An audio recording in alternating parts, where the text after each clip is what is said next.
Have you ever felt as if games nowadays are nothing compared to the games of the past? Remember when you would get back home from school on a Friday, turning on your Xbox or PlayStation, and deciding to stay up all night playing Halo 2, playing Galactic Assault with your siblings, cousins, or friends on the 2005 version of Star Wars Battlefront 2? Maybe even 100%ing Sly Cooper, or possibly even playing Call of Duty Zombies and staying up all night trying to beat your highest round. Where have those days gone? And why don't we have as much fun as we did about a decade ago? My name is callmebonrad, and today we're going to find out if games today have really fallen off, and if so, why. Please consider liking and subscribing for more content like this. Videos like this take an extremely long time to make, so it would mean the world to me. Also consider following me on Twitch. You don't have to, but if you do decide to, as a warning, you may see some unhinged content like I sometimes have on this channel. But today's video is more of a serious topic that I really want to cover. So let's get straight into it.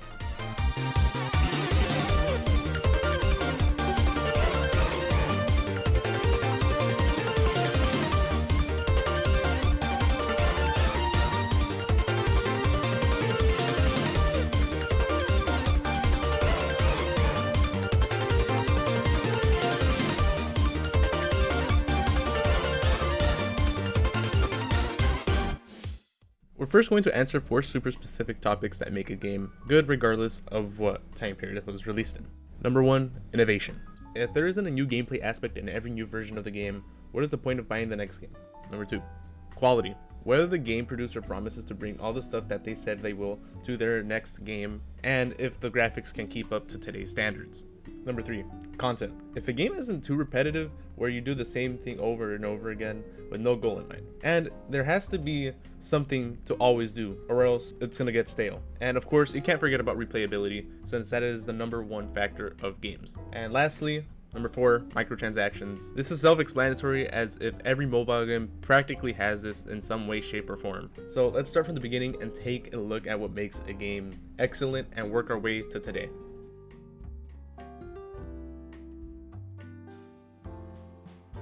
The games during the 2000s and some of the 2010s were insane. Games such as Ratchet & Clank, Resident Evil 4, Star Wars Battlefront, Bully, GTA San Andreas and Vice City, and including many more games, did not come with a single microtransaction. Well, until EA decided to add player card packs back in their yearly FIFA release in 2009. Literally, just so people can get Messi every title after that, even till today. Although EA started the whole pay to win and gambling with their player card packs, they did innovate. The reason why they did innovate is because they brought in their online system called Ultimate Team, where players can make their own teams with any players from any team and any region they wanted and play against each other. As a whole, during this time, there was so much innovation to gaming. Some more examples of innovation during this time is going from Call of Duty, World at War to Black Ops and Black Ops 2.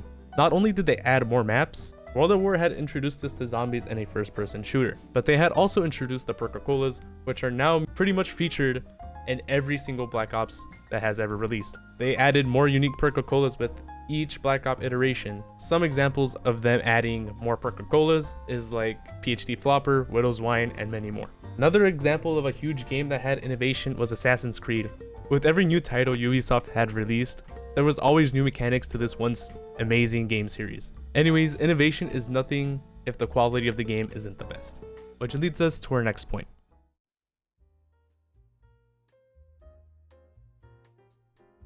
The quality of games depends on many aspects, from the story writing to the style expectation. Well-driven stories like Halo, Half-Life, Portal, the Witcher series, and many more have some of the single greatest stories ever written in gaming, which are also followed up by their stunning graphics, and depending on, of course, when the game was made. Just because you may have incredible graphics doesn't necessarily mean you have a well-written story. As a huge example, the original Destiny. Feel free to kill yourself.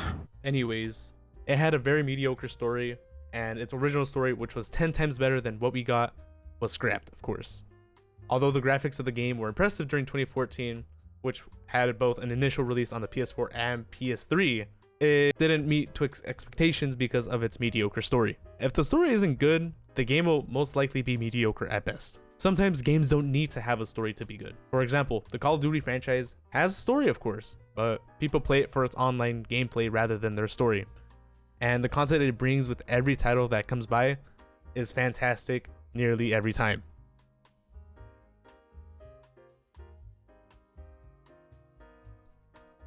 The content of a game is super important when it comes to making a video game. Too little content, you'll get bored of the game within a week. Too much content, you might get overwhelmed. But back then, games didn't always come with regular updates to keep the game alive and to increase the amount of content that it would get. Instead, games came all at once, and whatever content you got is that you got, pretty much.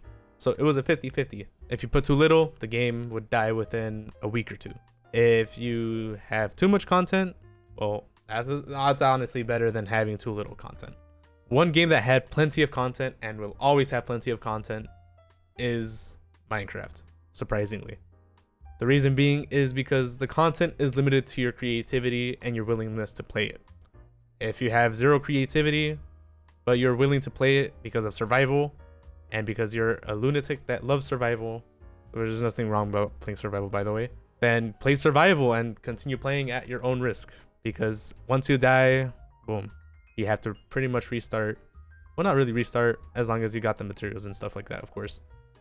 But if you have a very creative mind, you can go on that game for days. Like, look at some of those YouTubers that have the 100 days in Minecraft only.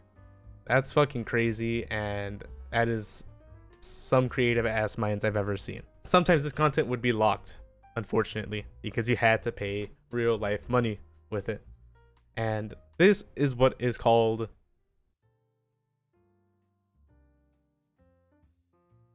microtransactions. Are what today's games are filled with.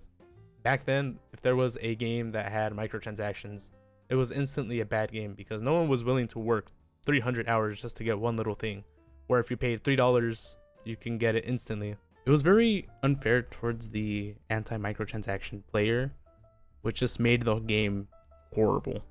Sometimes these microtransactions were pretty worth the money. Here's actually a perfect example of this. Say you wanted to play the new Verrucht map on World at War that had the new Perca-Colas.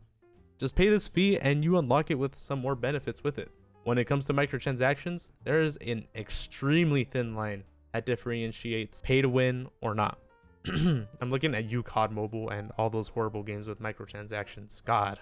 Now that we've covered the 4 crucial points, let's truly answer the question based on older games.